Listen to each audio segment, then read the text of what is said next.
Hello, everybody. This is Tim here again.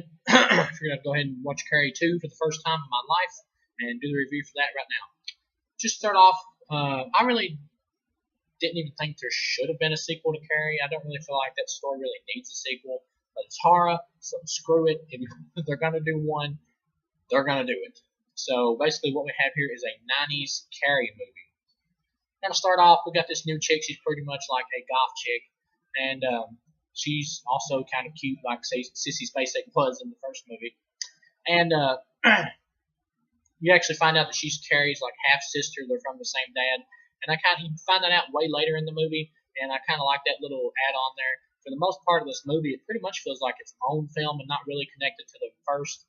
But you have the character of Sue or whatever from the last movie who survived in this film, and she's like a guidance counselor at the school. She keeps trying to help, our new Carrie 2.0, the goth chick, deal with life and shit.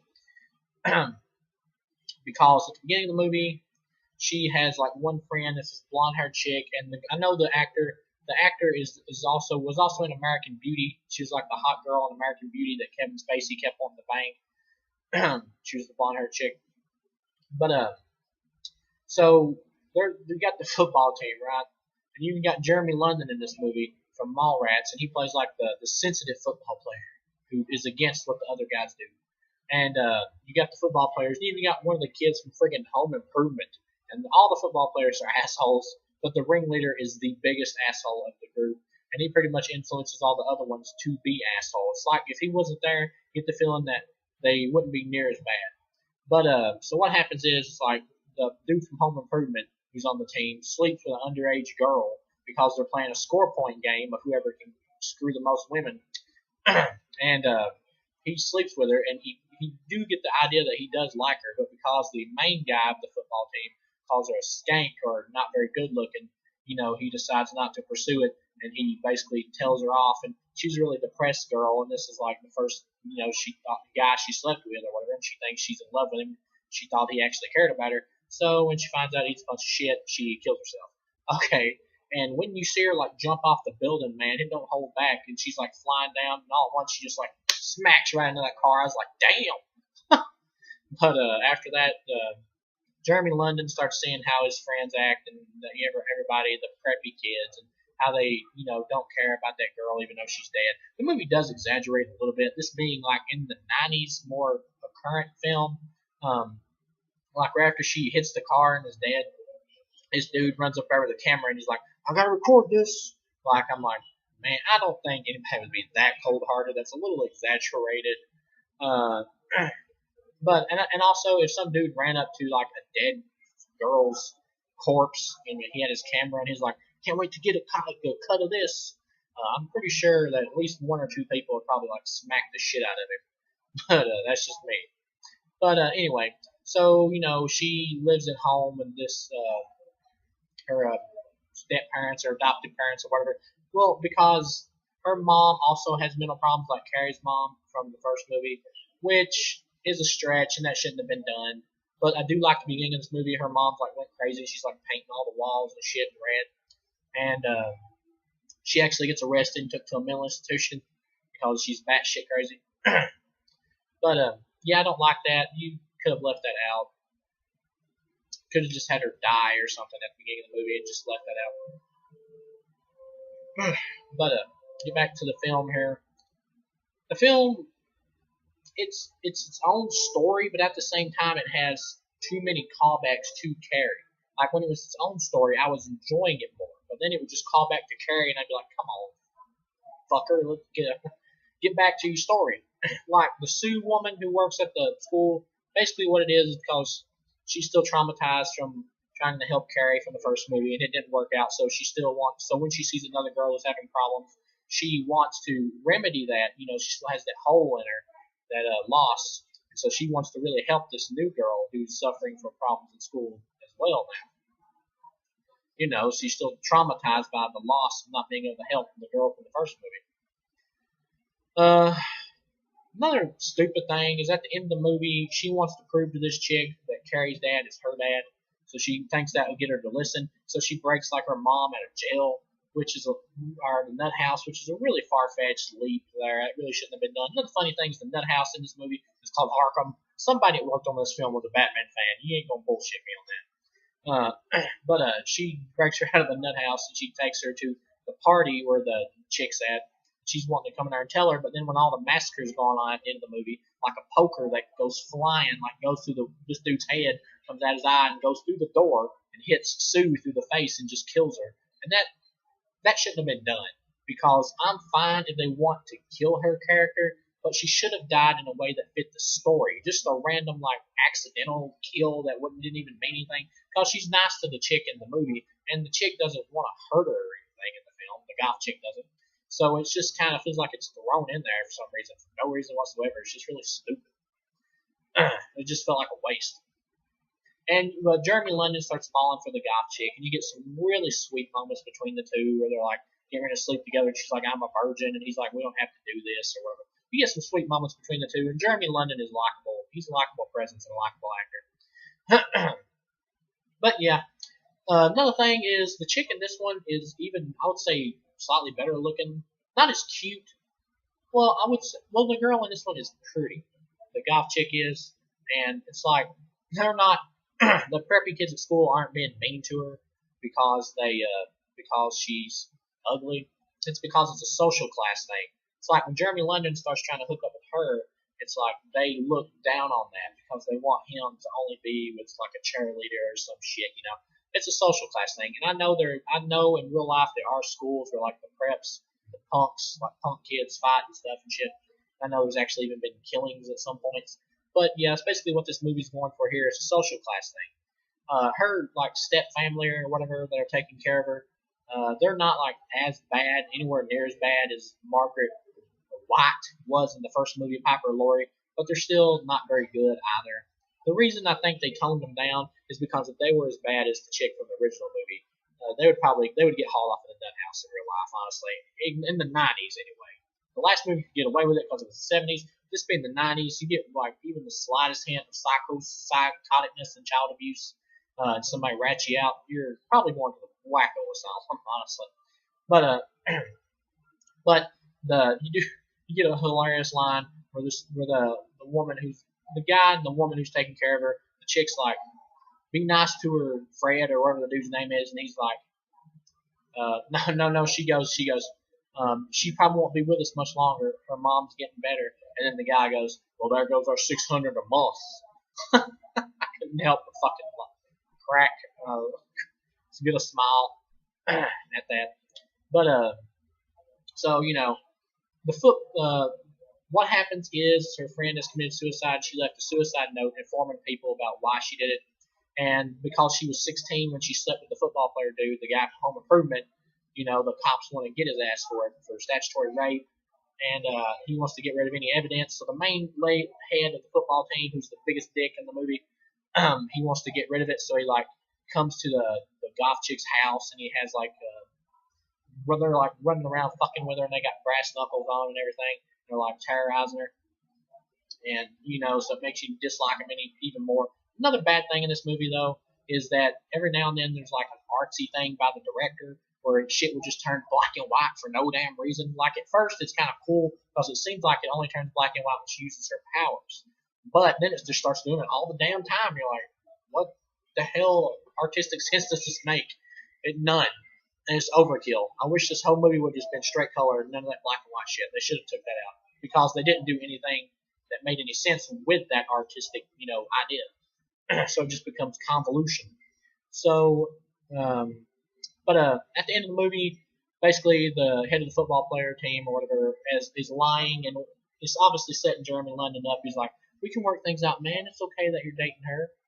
And he's like, "I'll apologize to her. Take her on up to my cabin I own or whatever, you know, and have fun."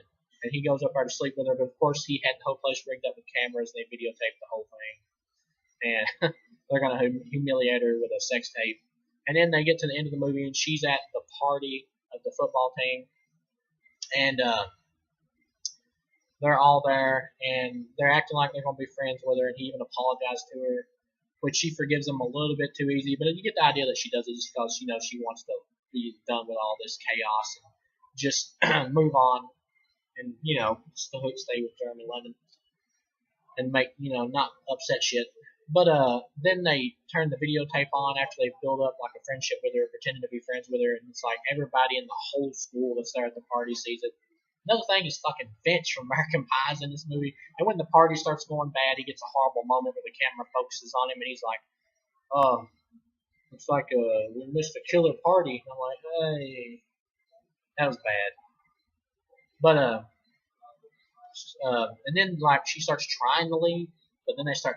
She doesn't try to kill him at first, but then she starts trying to leave, and then they all start terrorizing her and pushing her around and everything. And then all the football team like shave their heads and they look like skinheads. So sitting here terrorizing this woman, and she just fucking flies off. And then it turns into like a cheesy slasher film where she's like throwing. It's still fun. It's actually still fun though. She's throwing like discs at them, CDs. And it's like sticking all in some dude. And my favorite kill is when this chick has like a harpoon gun and she makes her glasses explode and the glass goes into her eyes. She only targets the kids like directly responsible. I mean, like some other kids get killed in the crossfire, but she only specifically targets or is trying to get the ones who are directly responsible for the incident. And the glasses like explode in the chick's face and the shards fly into her eyeballs and it blinds her. That was awesome. And then she accidentally turns around with the harpoon gun and shoots the dude from Home Improvement straight to the friggin' dick. And it like blows his nuts off. And it's like flying in the swimming pool. That was great. So cheesy fun right there, baby. That was awesome. And that takes care of both of them. And then the main dude shoots her with a flare gun and it almost kills her. And then she puts him in the pool and closes the top and he drowns. His death could have been better. Should have been more gory. I mean, if you're going to go for more of a slasher vibe, like a 90s thing, fucking go all out, have guts flying everywhere. So that was a little too easy. But after that, her mom, that the chick from the first movie brought there to the party to explain to her that she's Carrie's half sister, and that's why she has the telekinesis and shit, because she doesn't understand it or anything. And she's hoping that that will reach out to her and help her. I don't know, help her. It's not really defined in the movie, but I guess it's supposed to. I guess the character Sue hopes that this will help reach this goth chick, and she'll be able to communicate with her better, more, and help her not like lose her mind or whatever. But her mom is so messed up in the head that when she sees her daughter laying on the ground after she's been shot with a flare gun, she's severely hurt, and after she's laying on the ground, she grabs her, and she still thinks of her as the small child from the beginning of the movie. So when she sees that she's aged, she's like, "You're not my daughter, you're Satan," or whatever. And that was a little pushing it. That you didn't need that because it feels too much like they're just trying to recapture the first film. And this movie is its own story and does its own thing, but at certain points it just tries to have callbacks like in a row to the first film to let you also know it's a sequel. And I can understand they were probably in a hard spot at the time because Scream was really popular at this time, and even Final Destination I think was getting ready to come out, or the first one did come out. So they were in a hard situation because they were wanting to do like a teen film for the new age, and then also they wanted to make a respectable sequel to the Carrie from the 70s. So they tried to decide when to have callbacks and when to do new stuff, and you could just tell it was fiddle faddled, and they were having a really hard time deciding what they should do. Like they didn't logically know. I think my honest opinion, it's cool. It's a neat idea that she's Carrie's half sister because in the first movie the dad just left. But I think that's a cool idea. But at the same time, it would have been better if this would have just been its own story, just like not connected to the original, just like its own thing. And you could still even have Sue in it and still have that plot line of her wanting to save a kid, because she lost the kid from wasn't able to help the kid from the first movie. But Sue being killed off in such a silly, stupid way that doesn't even fit the character arc in this movie is painful. And I have a feeling that was probably a reshoot. They probably did more with her character, did something different, and then some little kid in the test audience complained like, "More gore," and they went back and reshot it. Because if I'm heard right I remember hearing that they did do some reshoots on this film, and you can tell, I know they changed the ending. And basically, Jeremy London shows up there, and she saves him because she knows that he wasn't in on any of the stuff or whatever with the football team, and that he really does love her and she loves him, and she saves him, but she gets hit in the process because of that, and she tells him she loves him, but it's like a Romeo and Juliet thing. They have that kind of theme here, but it's a little sappy. They could have done it better and more in a horror style, like have both of them die in the fire together. I would have honestly have liked that better. But anyway, we get this more sugar-coated ending where he basically tells her he loves her and he's going to stay there and die with her, but she doesn't want that, so she slings him out to the pool for safety, so that it's water, so he doesn't have to worry about getting burned alive. And then we skip like a year later, I believe it was, and he's actually has her dog that she had, and he's even got her picture on his window, and and she like comes in through the window. Now we know she's dead. Now we know that this is going to be a dream because they want to do a callback to the original film, which also ended in a dream. So it's only a question of how good is this final scare. So you walk up to her and you know it's coming. He walks up to her and he's like happy to see her. And right when he gets to her, she just explodes into ash because she burned in the fire. She was dead. She died in the fire. So that's how it ends. It's not as good. Doesn't have as much impact, and you know it's coming wide open. The original ending was like her coming to him in a nightmare and like shooting a snake out of her mouth into his mouth or something like that. That's just fucking retarded. That needed to be changed. That's just stupid.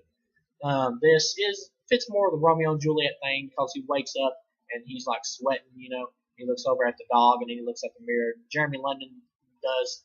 And he's, you get the idea that he's going to be like Sue from the first movie. He really did, he loved this girl and she's passed away. And even though he's like moved on in his life, he's never going to get over his relationship with this chick. That's basically what it's saying, which is understandable. All in all, for Carrie 2, as a 90s style sequel for what they're going for here, pretty much it winds up being like a B movie towards the end, like hitting B movie level. But for the majority of this movie, I did not hate this film. Surprising to say, I did not hate this film because it was trying to do a new story away from the first one. And as a horror fan, it had some fun slasher moments at the end with flying discs and shit going into people and some dude from Home Improvement getting his dick shot off. That shit is fun. No, this movie is not, the massacre at the end is not as good as the one from the original because it's not as earned as the one from the original, and it's not as sophisticated as the one from the original because they're going more for just fun horror movie gore here is what they're doing.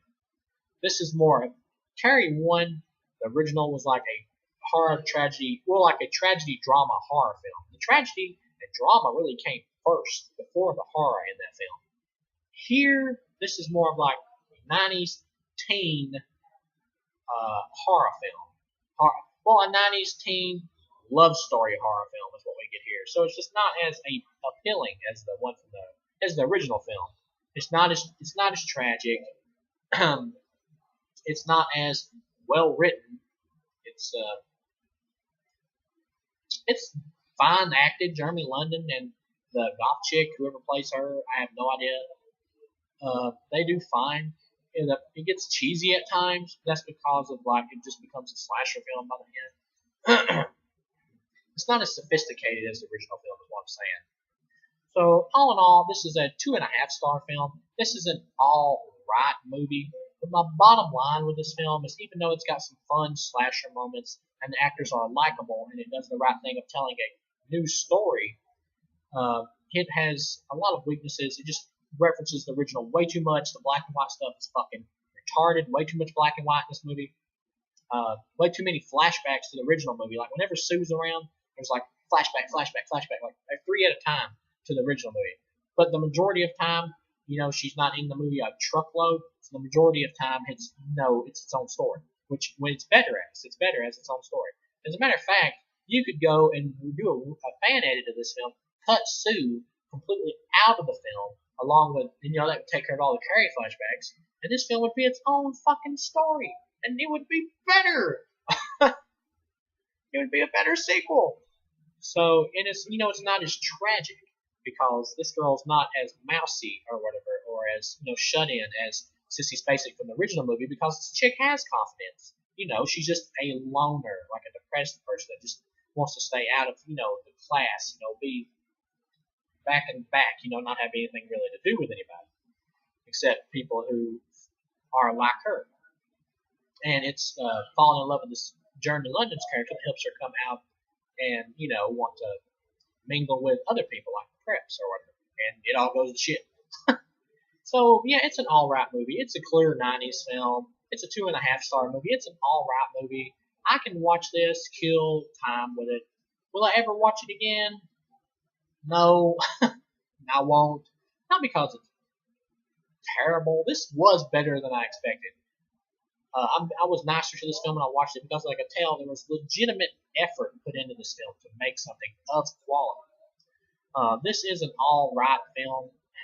It's not. It's not horrible. Not. It's not the worst. It's nowhere near the worst Stephen King movie I've ever seen. This wipes its ass with 99% of the Children of Corn movies. It's an all right movie, 2.5 stars, and I have a feeling.